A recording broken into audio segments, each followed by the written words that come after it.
بسم اللہ الرحمن الرحیم۔ نبی کریم صلی اللہ علیہ وسلم نے جب اہل مکہ کو اسلام کی دعوت دی تو وہ آپ صلی اللہ علیہ وسلم کے جانی دشمن ہو گئے۔ آپ صلی اللہ علیہ وسلم کو طرح طرح سے ستانے لگے۔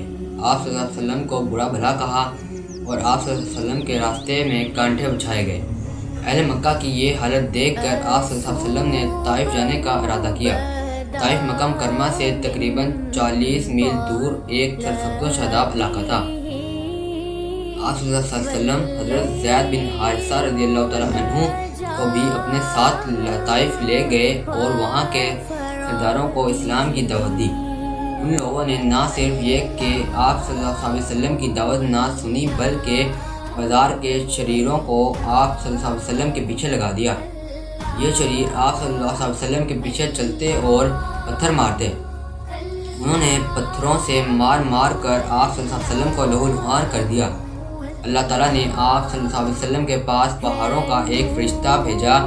فرشتے نے آپ صلی اللہ علیہ وسلم سے کہا کہ ان کے بارے میں آپ صلی اللہ علیہ وسلم جو چاہیں اس کا حکم فرمائیں۔